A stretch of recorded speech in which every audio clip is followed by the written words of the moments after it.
All right, so today we're going to change out this scope. This is the UTG Leapers. I don't even know what they call it anymore. I bought it off of Amazon for 70 bucks probably. It's been on this rifle since day one. It's a 4-16 by 44 millimeter scope. Okay, there it is. They call it their swap mill dot. It's got like 36 different colors. It's kind of all their marketing hype on it. It does well. It's always done well, but I have put it on another rifle in the years past and not held zero very well over time. So I'd rather just be safe than sorry and take it off. So today we're going to swap it out for this Hawke Vantage. So never had anything from Hawke at all, but we're going to see how well they do. I'm pretty excited to try them out. I think they're a decent enough company, I would think. So I'm going to speed this up as I take the scope off. Then we'll go through my normal scope setup process where we have a plumb bob already set up downrange to check that out. So I'm going to take the scope off and I'll go back.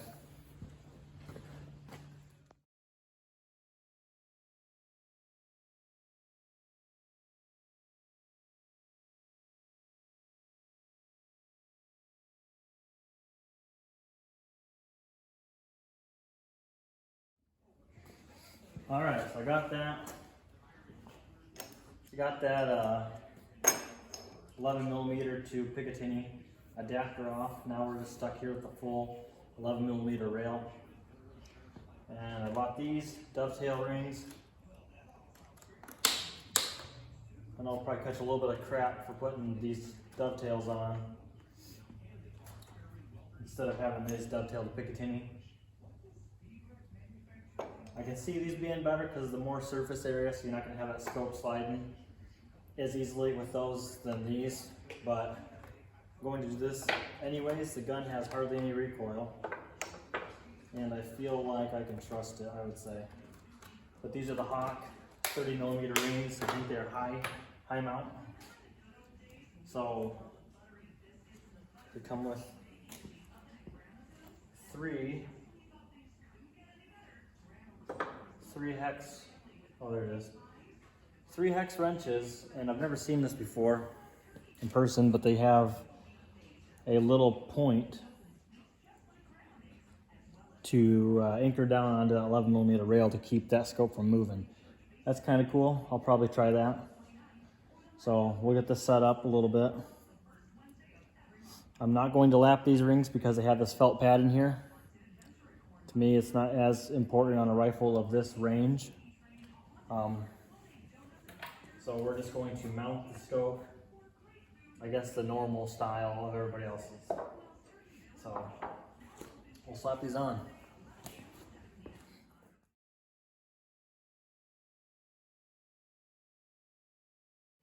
Alright, I figured I'd show you guys the scope. This is my first scope from Hawke, like I've said. And my first impressions are I'm kind of impressed. This was roughly $400 from where I purchased it at. It is their Vantage 30 WA SFIR. And it's their 6-24 by 50 mil dot reticle with milliradians for adjustment instead of MOA. It's my first scope with an MRAD or 1/10 of an inch, stuff like that, increments. So it's going to be interesting, so I'll have to keep that in mind. I know you should never have both, but I personally want to try it. I think basically the way it comes out, I haven't really done the math yet to be 100% positive, but we can roughly guesstimate at 100 yards, one click is like a third, not a third of an inch, but it'd be 3/8 of an inch. So roughly, I'm not saying it's the exact math, but I'll show you guys the scope. It does come with see-through, see if I can get that set up. I don't know if you'll be able to see that or not. Anyways, see-through scope covers. I guess I can just do it this way. Pretty cool. See-through scope cover, so you don't gotta take those off necessarily. I do like the glass. The glass seems to be of really high quality. Just when you glance at it from a side angle, just the reflection you see off it, the crisp of the glass, really seems to set it apart from other scopes in this price range. Never had one yet. Don't know how the recoil drop, all that stuff's going to affect this scope, or the cold weather, any of that. But just from what I see, I mean, just even the writing on the inside of the bell, they seem to really do things a nice way. They're really set up nice. It's nitrogen charged, which to me is very important. Illuminated reticle, side wheel parallax adjustment. I think you have 20 minutes, not minutes of angle, but milliradians, I don't know what you want to call it, okay? 20 of that. And then I think there's 18 on this, on the windage. So, like I said, 6 to 24 on the zoom, single, or second focal plane actually, yeah, second focal plane. So I kind of prefer that maybe more for hunting at close range, because I don't like having that scope zoomed way up to see the reticle very well. But just looking through it, I mean, everything is as crisp and clean. I really like this scope. It's a 30 millimeter tube on it. It's not very heavy. And like I said, the glass just seems fantastic. I'm very, very impressed with the glass. I don't have a whole lot of good stuff to say about the Vortex lineup. I think they're excellent for the price. And I debated going with like a Vortex rifle scope for this gun, but I wanted to try something different personally. And Hawke is something I've only heard good things about. Whereas Vortex, you just have to find that right one, it seems like. Seems to me like they've let their quality slide quite a bit. They're resting mostly on their name, and I'm not a big fan of that. And I don't really want to support them anymore because of that. So, what I see for this, based on other scopes that I have in this price range, this seems to be done just as well as in my other scopes. And I would say the turret feel of the clickiness and the quality so far, appears to be better than the Vortex in the same price range. They're not as sloppy on the turrets. And the glass quality, I would say, definitely outshines the Vortex at this point. But we'll see about repeatability and shockness and all that other stuff. But I'm gonna get the scope mounted up. Enough of me jabbing on. We're gonna mount these rings, mount the scope, level it. We'll go through that a little bit more again. And hopefully this will be the last scope I put on this gun.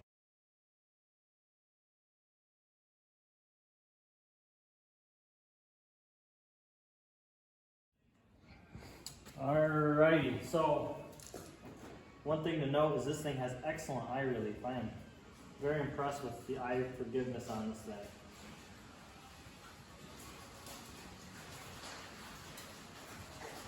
Seems like it's a very generous eye relief. I like to space my scope rings out as far as possible to get the most bite. I am going to come in just a little bit on both ends because I have juggled the scope around a little bit, so I'm going to go back through it after I get these mounted down to make sure that my eye relief has not moved on me.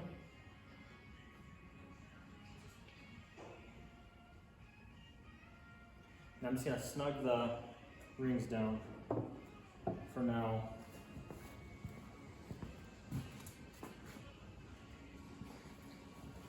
I'm going to snug one screw at a time, and I'm going to pull the other screw out to Loctite it,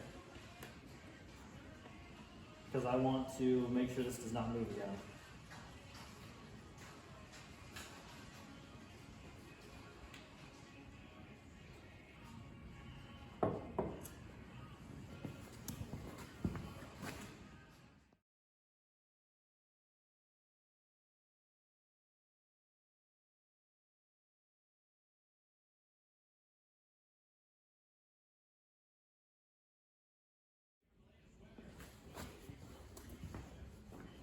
Alright, so I just Loctited these screws in place on the side, and I set them to 30 inch-pounds. That's what they recommend. I went 5 over like I usually do on everything, just because I don't listen very well.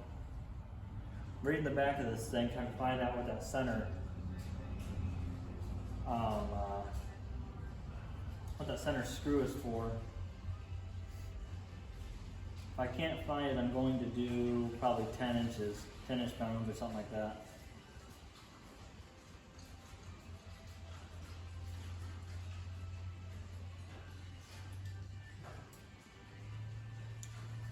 They say to locate recoil pin, which is what that is, into hole if present.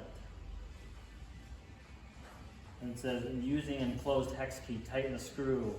So, I don't know. I'm going just to run down until it touches and maybe put a little indentation there. So it's just touching, I'm gonna go probably a quarter of a turn maybe. Something like that. I don't know if that's right or not, but that's how I'm gonna do it. Now I'll set our scope back in here. I guess before I get too carried away, I should get my levels set out. Make sure we're going good.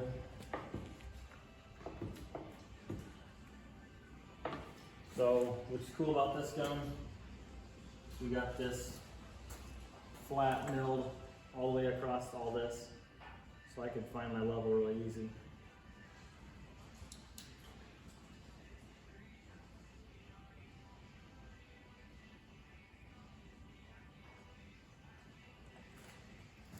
So now we got that, we're going to put our barrel clamp on. I know we could, because we have a full rail, we could just slap a level on there and not worry about it anymore. But I like having this on because then you don't worry about that level falling off. This will stay on.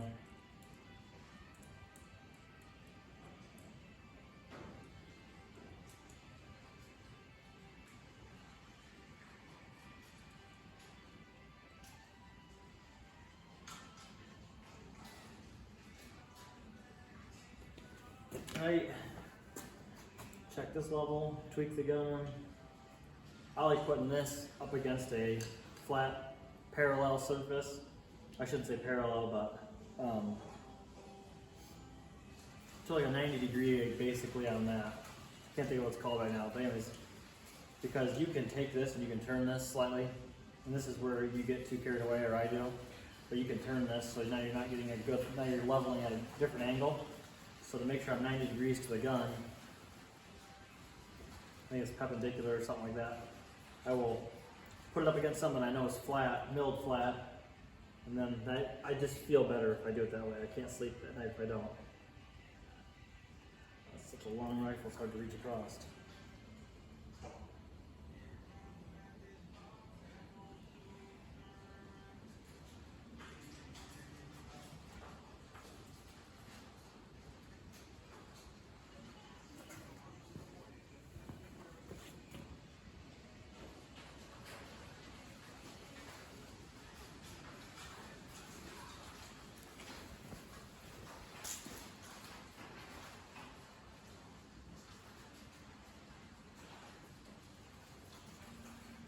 So right there we're sitting perfect on both levels, absolutely perfect. So we're gonna leave that, take this off, put it back in the case.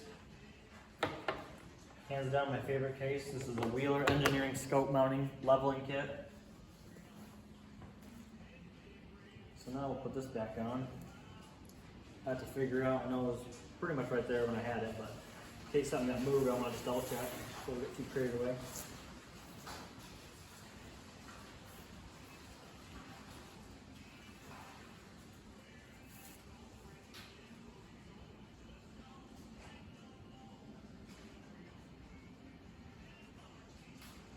These rings were perfect. These are the high mount, and I gotta bury my face into that just to get a good field of view.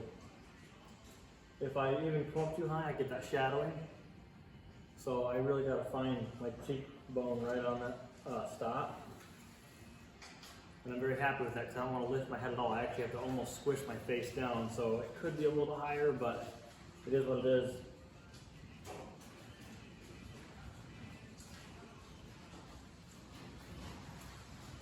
Yep, I think we're good right there.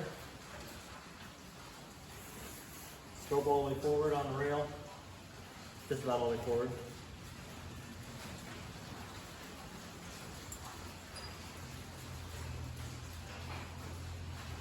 Now we're going to Loctite all these screws as well. In case anybody wants to know, these rings were 4mm screws, and not the rings, the mounts were 4mm. The rings are 3. So we're going to attach these, get these clamps snug, but to where I can still rotate the rifle scope without scratching it up. Then we're going to level up. I have a plumb bob downrange that I'm going to use to line up the crosshair with. I've seen something really cool just recently that I need to try, and that is where you shine a light through here onto a blank wall, in the dark of course, and you can see your reticle next to your plumb bob, and you can figure out which one needs to be tweaked, obviously your scope, but I'm going to probably try that on some of my other rifles when I go to re-level them, I guess. So, but yeah, just something I thought I'd share. So I'm going to time-lapse this video to speed up this process because it takes a little bit of time. So let's get that going.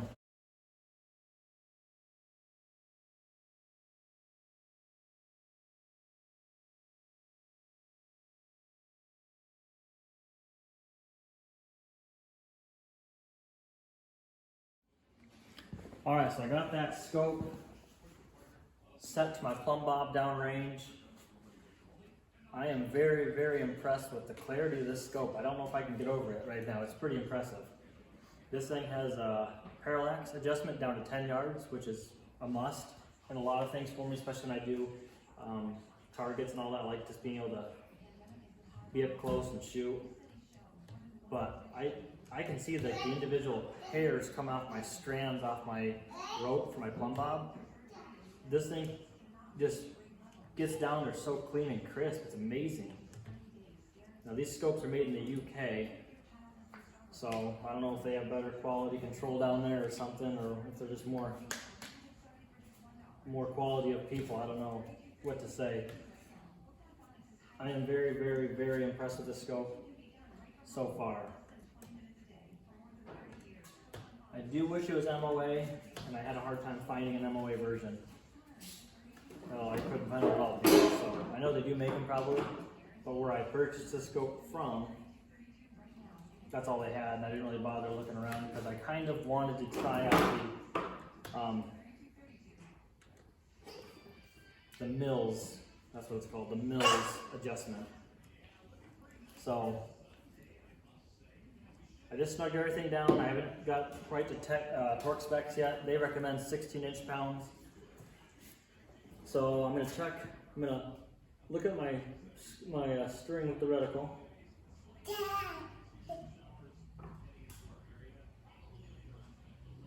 Check my level. And I move the scope.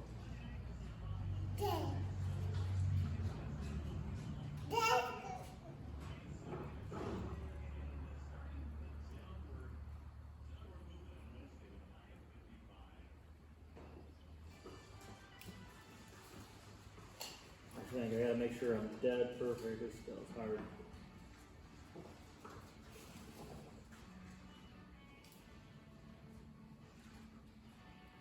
Alright, scope did not move. Good. I always try that front to left or front to rear scope leveling technique of mine. I'll do back one, front one type deal.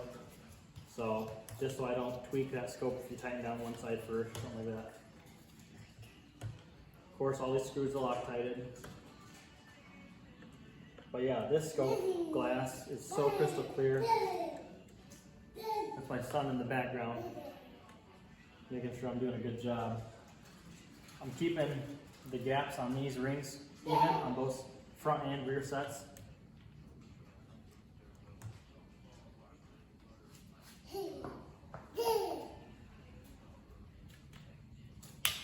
Tell you what, these screws are long on the scope mounts themselves and the rings. These screws stick through, and I bet the screws on the base are almost an inch long. Socket head cap screws, this long stuff. So we'll go over my little torque sequence here.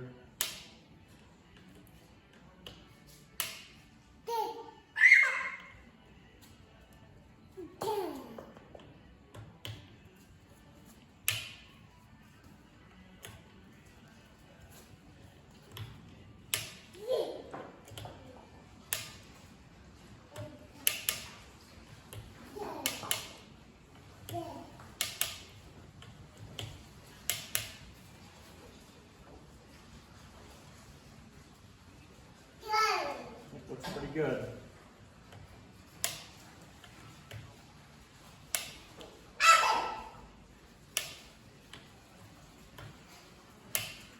Okay, so we're going to call that good. The scope is leveled. I'm going to double check it again.